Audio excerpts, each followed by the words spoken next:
Hey everyone, welcome to Broadband Deployment News. A panel on the Sixth Circuit Court of Appeals has issued a temporary stay for the FCC's new net neutrality rules. Be right back with more.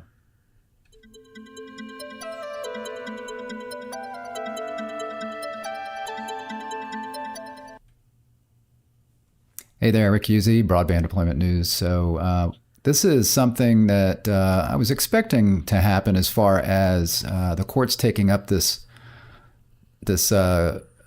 challenge from internet service providers on the FCC's new net neutrality rules, especially with the Loper decision and what that meant as far as Chevron deference and just in general the way the courts have been moving. So the FCC's decided to kind of plow through with getting these rules through and started, despite the fact that the courts have been leaning for quite a while and kind of reining in the administrative power that administrative agencies like the FCC have, which again we saw with the I think it was a Loper decision, the fish monitoring cases, and that agencies really do need to be, or I should say, legislation needs to be clear, and that agencies cannot really make decisions about what the rules are supposed to be if they're pretty vague. They can't just come out and say what they think it needs to be. It needs to all go back to the courts to look at to see if that's something that they can do. So there's that. And now we see here Federal Appeals Court temporarily blocks FCC's net neutrality rules. This is in broadband breakfast. And you see here the FCC order is hereby temporarily stayed until August 5th, 2024. So that's not very long. But they basically put the stay in to try to get some supplemental filings on a couple of cases that would be determined, that would determine whether there's precedence here to do this. So we'll see that here in a minute. So just read through this real quick. So a federal court in Ohio on Friday temporarily blocked the new federal internet competition rules from taking effect in 10 days, a legal setback for the FCC. FCC's chairwoman, Jessica Rosenworcel, who had predicted success in the courts. And if you click here, and I'll look at this in a minute, this takes you to the ruling, which is short. You could read it in a couple minutes or less. Panel of the U.S. Court of Appeals for the Sixth Circuit in Cincinnati stayed the FCC's net neutrality rules adopted in April and were immediately challenged by national and regional trade associations for internet service providers, including Comcast, Charter, AT&T, and Verizon. To provide sufficient opportunity to consider the merits of the motion to stay the FCC's order, we conclude that an administrative stay is warranted, the court said. The FCC order is hereby temporarily stayed until August 5th, 2024. The FCC rules were to take effect on July 22nd. The FCC could ask the full Sixth Circuit to review the three-judge panel's ruling. The agency could also file an appeal with the Supreme Court. Justice Brett Kavanaugh, who oversees the Sixth Circuit, as a circuit judge, however, in 2017, Kavanaugh said the FCC's 2015 net neutrality rules were unlawful. So he's already indicated he's leaning in the other direction, certainly very strongly. And there's a link here to that. And that was about something called the major questions doctrine. So we had the Chevron doctrine, the Chevron deference, and the major questions doctrine, and they kind of almost work together because the thought is that if an agency is going to if an agency were going to look at legislation and try to determine how that needs to be implemented, if there's a lot of vagueness in that, again, they are not supposed to be able to make the decision themselves. And with the major questions doctrine, then even more so. So in other words, if it's a major question that would impact economically, the parties, the country, whatever, something major, obviously based on that name, then that is also something that should then be taken up by the courts which the courts would then generally want to send that back to Congress to be able to clarify that. So that's a story there that you can find that's linked to this as well.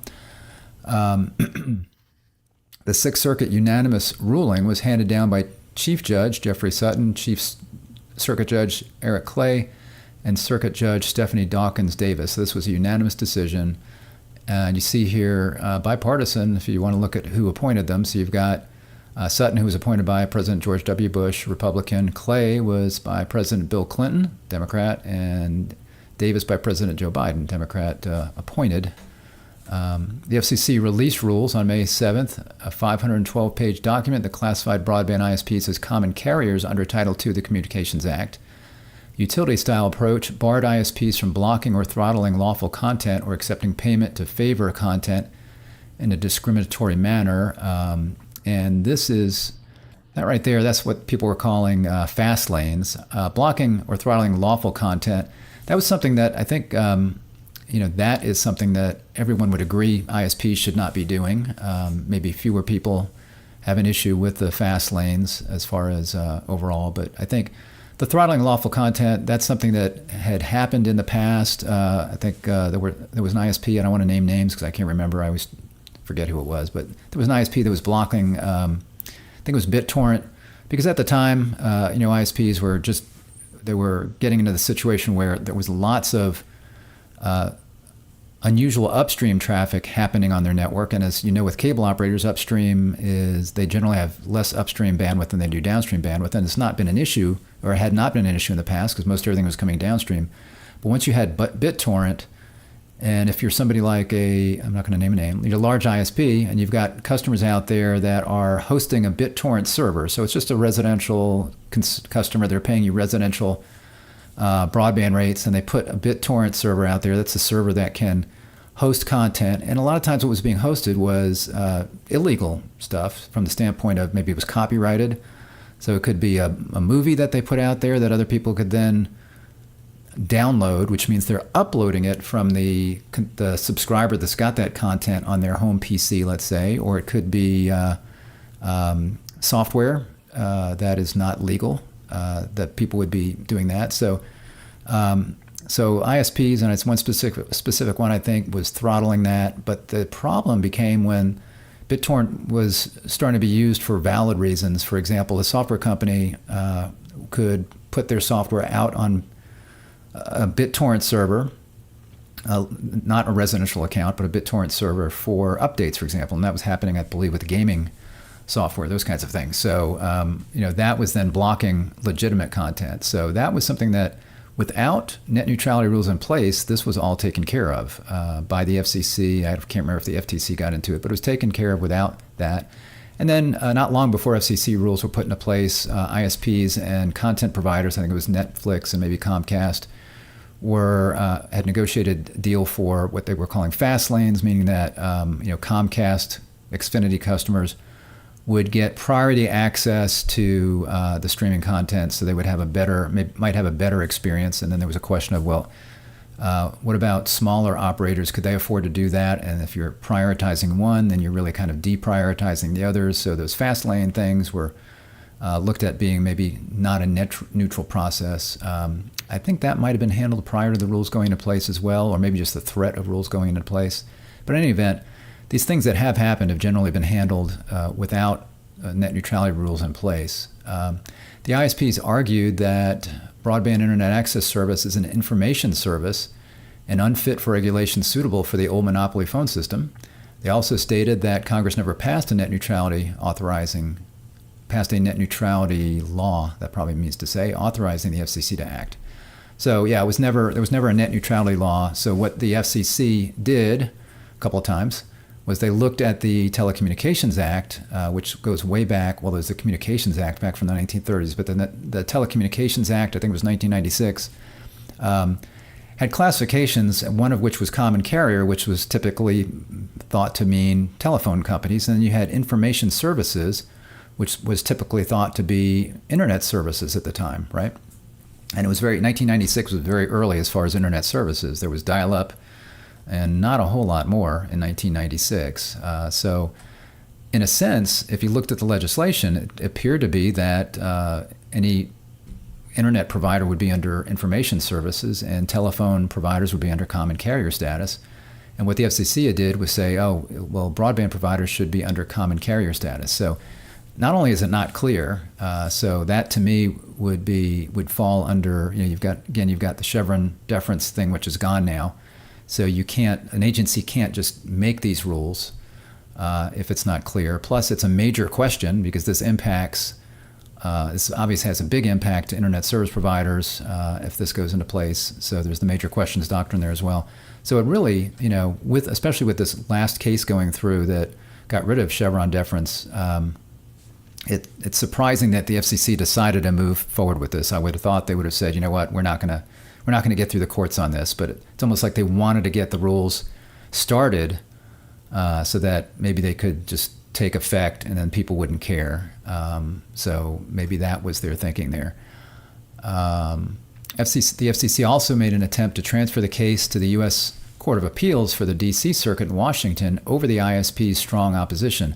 So I think if I remember, there's a kind of a lottery almost as to whoever gets a case, which circuit gets a case, or maybe it is that the ISP's opened it there. I can't remember for sure, but not a legal expert. But the FCC wanted to transfer it to the D.C. Circuit, because that court upheld the 2015 net neutrality regulations, prompting ISPs to claim that the FCC was looking for a home field advantage, because certainly FCC being located in Washington, D.C., and being with that circuit being more likely to get the kind of ruling that they wanted, the ISPs objected to that. So the Sixth Circuit court did deny that FCC's transfer motion on June 28th.